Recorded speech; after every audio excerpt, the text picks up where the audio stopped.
Hola, ¿qué tal amigos de Magazine Caribe? Soy Valery Sarmiento y hoy les estaré hablando del Islam. Acompáñenme. Mahoma, creador de la religión islámica o musulmana, se dice que a sus 40 años se le presentó el arcángel por mandato de Dios que él sería el profeta indicado para su pueblo. Desde entonces Mahoma empezó a predicar sobre la existencia de un único y verdadero Dios, sobre la humildad y la igualdad. Mahoma predicaba que los ricos debían darle dinero a los pobres, lo que molestó mucho a los mercaderes adinerados que estaban a cargo de la política en la Meca. Desde entonces, ya que vieron en Mahoma un peligro para sus intereses, se vieron afectados todos aquellos que seguían al Islam, tanto así que se vieron obligados a salir de la Meca e irse a un refugio a otra ciudad llamada Medina, todo esto encabezado por Mahoma. Luego de fuertes enfrentamientos, Mahoma decidió regresar a la Meca y fundar ahí la capital del Islam, y tras proponerse convertir al Islam en toda Arabia. Para obtener la salvación debían guiarse de una serie de normas que estaban escritas en el libro sagrado del Islam llamado el Corán. En él se enumera un conjunto de preceptos de carácter ritual, ético, político y jurídico.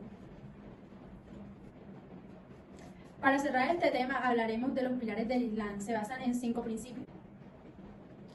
El Islam, por ser una religión monoteísta y de supuesta salvación, trajo muchos partidarios en Arabia. Segundo, la oración diaria viendo hacia la Meca, el lugar sagrado de los musulmanes. Tercero, la obligación de los ricos darles dinero a los pobres, darles su limosna.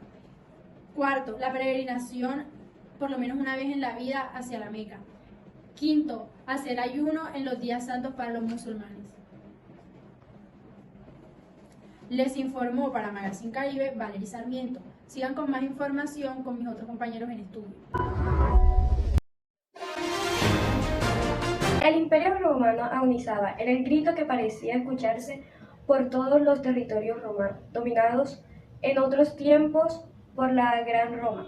El esplendor de la civilización mediterránea, impulsado por esta ciudad, llegaba alrededor de los siglos 3 y 4 después de Cristo, a nivel más bajo. Entre los rumores se decía que los culpables de la caída eran los bárbaros, otros se atribuían a los errores de los propios gobernantes y los otros por el enojo de los antiguos dioses. A pesar de los rumores, fueron los factores internos y externos. Uno de los factores internos que más influyó fue la crisis agrícola, ya que la agricultura era la base de la economía. Con su decadencia se fueron abajo otras actividades que eran esenciales para el imperio. Al escasearse los alimentos básicos, sus precios elevaron enormemente. Con ello, los pocos recursos con los que disponía el ciudadano común se redujeron de manera en que los primeros años de la crisis apenas les alcanzaba para sobrevivir. La decadencia del Imperio Romano se basó en 5 pilares que son la concentración de la propiedad de la tierra, el descenso de la productividad de la tierra, la disminución de la mano esclava, el empobrecimiento de los suelos y las crisis monetarias. Entre los factores externos que más influyeron en la decadencia del Imperio Romano se encuentra la pérdida de expansión territorial, que trae como consecuencia la disminución del número de esclavos para trabajar y la invasión de los llamados grupos bárbaros. Hacia los siglos 3 y 4, Europa y Asia fueron testigos de grandes movimientos de pueblos que, desplazando de sus lugares de origen y recorriendo enormes distancias, ocuparon muchas veces por la fuerza las tierras cercanas al Imperio Romano, las cuales provocaron sequías, pérdida de cosecha, que tuvieron como resultado hambrunas en esta región. La presión ejercida por la tropa de los humos sobre los pueblos germánicos de Europa Oriental provocó que estos huyendo del peligro, se desplazaron hacia Occidente, es decir, que iniciaran la emigración rumbo a la frontera del Imperio Romano, las mismas que posteriormente cruzarían. Los grandes cambios como consecuencia de las invasiones bárbaras fue que el Imperio Romano de Occidente desapareció, el territorio se dividió acabando con la unidad del imperio. Se creó un ambiente de inseguridad que produjo un desplazamiento al campo, creando una sociedad rural y dando gran valor a la tierra. Los campesinos desposeídos tuvieron que adaptarse a las normas de los dueños de la tierra, generando una relación de dependencia. La ruta comercial del Mediterráneo se volvió insegura por la piratería y el vandalismo. Mi nombre es Valerio y les vengo a hablar sobre el medioevo. El medioevo se denomina Edad Media o medioevo al periodo de tiempo comprendido entre las llamadas de invasiones bárbaras en el siglo V hasta la disolución del Imperio Carolingio. La Edad Media se despliega sus acciones en la industria y el comercio, que marca los inicios del capitalismo, lo que en su vez incide en el renacer de la vida urbana, con la ciudad como el espacio de convivencia. Las iglesias solicitándole su protección. Estas relaciones en las que los hombres libres dependían de los señores que se les conoce como relaciones de vasallaje, porque cada hombre se le ofrecía como servidor, era así considerado un vasallo de su señor. Los campesinos quedan los más desposeídos de toda la sociedad medieval europea. También establecían relaciones de servidumbre con los vasallos de los grandes señores, y de forma más rápida debían someterse a los designios de sus protectores. La vida del feudo. Los feudos eran grandes extensiones de tierras y todos los bienes en las que se encontraban. La autarquía de los feudos eliminaba cualquier producción de excedentes que pudieran ser acumulados o intercambiados con otros feudos. Estos formaban reinos en los que la defensa de las fronteras y la lucha por su expansión fue dibujando el mapa de Europa.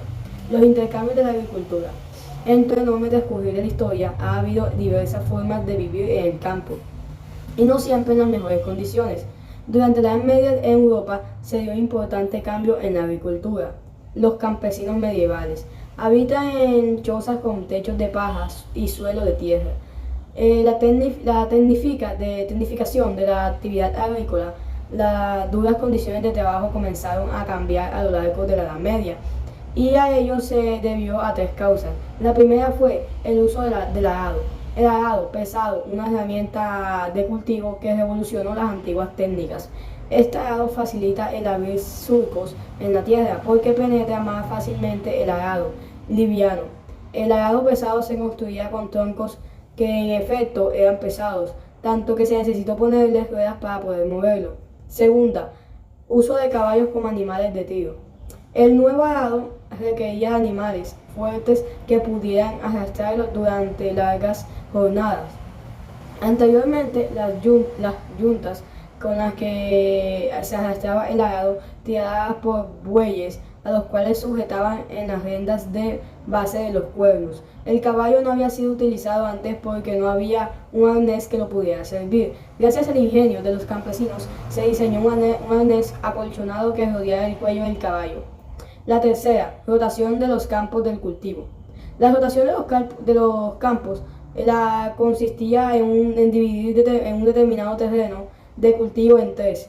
Al año siguiente, el campo 1 se cultivaban plantas de verano, el campo 2 se dejaban berbecho y el campo 3 era sembrado con los cultivos de invierno. Costumbres medievales. La vida rural prevaleció en la Edad Media. Las labores y tareas propias del campo ocupaban todas las horas del día de los aldeanos. Las personas tenían pocas horas de descanso, la mayoría de ellos no sabían leer ni escribir. Esto les impedía acceder a la cultura de la época o conocer sobre las formas de pensar de los estudiosos o cambios en la ciencia o la tecnología. El poder de la Iglesia. La Iglesia en sus primeros siglos padeció persecución de las autoridades del Imperio Romano. Por el rechazo que generaba, con el pasar del tiempo se convirtió en la religión oficial del imperio, lo que permitió acumular poder político, social y económico durante el Imperio Carolingio. El deseo de evangélicos, acción que llevó a la monarca a rodearse de clérigos, quienes fueron adquiriendo poder al asumir funciones administrativas a comienzos del siglo XIV. La Iglesia inició una serie de cambios inspirados en la renovación espiritual. Las cruzadas. En el periodo que va del siglo XI del siglo XIV, diferentes oleadas tribus turcas procedentes del siglo sur de Asia se establecieron en los territorios de Islam, por lo que el paso del tiempo se convirtieron en esta religión. La cultura de la Edad Media. En la cultura de la Edad Media predominó el contenido religioso, del cual sobresale el arte románico y el arte gótico. de las decoraciones eran cargadas a un contenido simbólico y antinaturalista. Sobre las ventanas se agregaron los vitrales. Vamos a hablar de las personajes de la Edad Media. Hay dos tipos de personajes, Edad Media alta y Edad Media baja. Carlos Martel sentó la base para lo que luego fue el imperio de su nieto Carlomagno. Carlomagno, considerado como el padre de la Europa medieval y fundador del Sacro Imperio Germánico. Don Pelayo, considerado como el primer rey del reino de Asturias. Mahoma, fundador de Islam y conocido en esta religión como el último profeta de su Dios. Justiniano I, fue el emperador del Imperio Romano del Oriente entre los años 527 y 565. Clodoveo I, logró unificar casi todo lo que conoces actualmente como Francia. Leovigildo, rey de los visigodos entre los años 568 y 586. Edad Media Baja. Rodrigo Díaz de Aguilar, conocido como el Cid, encampeador. Urbano II, el Papa de la Iglesia Católica ausente de las Cruzadas. Marco Polo Mercader y viajero italiano conocido por sus viajes a Asia Oriental. Reyes católicos: Fernando II de Arango e Isabel I de Castilla. Juana de Arco hizo grandes atrocidades durante la Guerra de los 100 Años. Lorenzo de Medicina, una de las personas con mayor influencia con el Renacimiento italiano, y Cristóbal Colón, considerado como el descubridor de América. Relaciones de la Edad Media. En la Edad Media existían diversos focos de reuniones en las cuales las distintas capas de la sociedad medieval se relacionaban con sus aliados. Estos distintos puntos de relaciones sociales eran la iglesia, el castillo, el molino y el mercado y la taberna.